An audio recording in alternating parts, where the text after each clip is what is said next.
बिस्मिल्लाहिर्रहमानिर्रहीम। अस्सलाम वालेकुम। कैसे हैं फ्रेंड्स? उम्मीद करती हूँ आप खैरियत से होंगे। अल्हम्दुलिल्लाह मैं भी खैरियत से हूँ।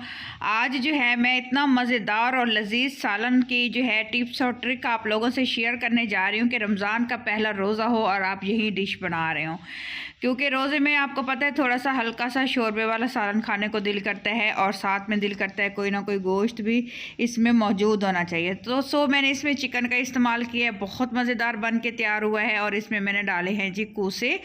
कूसे इतनी हल्की फुल्की ग़िज़ा है, यकीन करें आपके मैदे के लिए बहुत अच्छी है और बहुत हल्की फुल्की है। तो मैंने ये ऑयल डाल के जो है एक बड़े साइज़ का प्याज तड़काया है और हल्का सा गोल्डन ब्राउन होते मैंने इसमें डाल दिया था लहसुन के अलावा फिर मैंने इसमें शामिल कर दिया जो है तकरीबन हाफ़ केजी के करीब था बोनलेस चिकन का इस्तेमाल कर रही हूँ। आपने क्या करना है, अच्छे से इसको गोल्डन कर लेना है, अच्छे से पका लेना है, बहुत अच्छे से जल्दी से आपने चम्मच हिलाना है। और लो टू मीडियम फ्लेम मैंने रखी हुई है और तकरीबन मैंने लो ही कर दी है फ्लेम। तो हाफ़ टी स्पून जाएगा इसमें नमक, 1 टीस्पून कुटी हुई लाल मिर्च हल्दी पाउडर और 1 टीस्पून मैंने डाला इसमें सूखा धनिया पाउडर और ज़ीरा पाउडर। और इसमें कभी कोई और दूसरे गरम मसालों और चाट मसालों का मैंने इस्तेमाल नहीं किया, क्योंकि वेजिटेबल है, वेजिटेबल में ज़्यादा मसाले नहीं डालने चाहिए। तो इसमें मैंने एक जो है टमाटो चॉप करके रखा हुआ था वो डाले और हल्का सा पानी डाल दिए ताकि ये टमाटर भी घुल जाए और मसाले भी पक जाए। चिकन तो ज़रूर है इसमें, लेकिन इसमें वेजिटेबल है तो इस चीज़ का हमने ख्याल रखना है। ज़्यादा स्पाइसी और ज़्यादा गरम मसाले हमने इसमें बिल्कुल भी नहीं यूज़ करने, क्योंकि जो वेजिटेबल का असल टेस्ट है तो वो कहीं खो जाएगा। खैर, आपको अगर मेरी रेसिपीज़ पसंद आ रही हो तो जनाब मेरे चैनल को सब्सक्राइब कर दीजिएगा और बेल आइकन दबाना मत भूलिएगा, क्योंकि अजीम होते हैं वो लोग जो दूसरों की हेल्प करते हैं। आपका एक बेल आइकन दबाने से और सब्सक्राइब करने से मेरी तो लाइफ बदल जाएगी और आप लोगों को इंशाअल्लाह ताला अल्लाह ताला खुशियाँ देगा।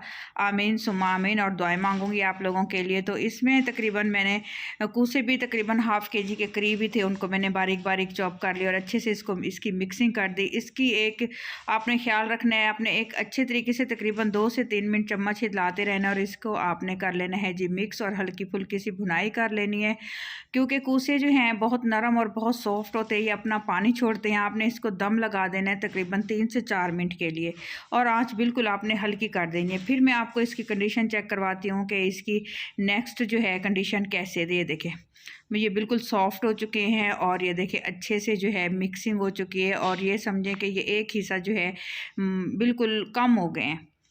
ठीक है, सालन को से पता चल रहा होगा कि सालन बिल्कुल थोड़ा सा हो गया है। तो आपने अच्छे से मिक्स कर लेना है और फिर आपने क्या करना है, फिर हम इसमें शामिल करेंगे पानी लाजमी शामिल करना है, क्योंकि तकरीबन 2 कप पानी डालूंगी। 1 कप पानी में चिकन गलेगा, कूसे गलेंगे और 1 कप पानी में रहने दूंगी। हल्का हल्का सा शोरबा जो है रोटी के साथ अच्छा लगता है और ख़ास तौर पे रमज़ान में ऐसी डिशेस बनाया करें, क्योंकि ड्राई वाला जो सालन है वो नहीं खाया जाता। तो ऑलरेडी मैदा हमारा पूरा दिन जो है फास्टिंग की वजह से जो है अजीब सा हुआ होता है, तो हमें जो है शोरबे वाला सालन ज़्यादा पसंद है।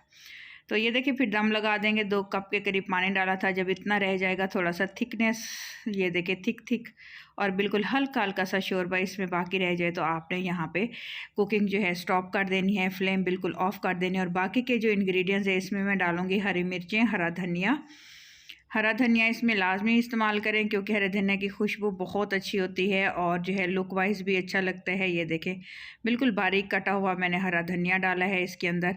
और इसकी आप फाइनल लुक बिल्कुल मिस मत कीजिएगा, क्योंकि फ़ाइनल लुक ही जो है आप लोगों को पसंद आएगी इंशाल्लाह ताला।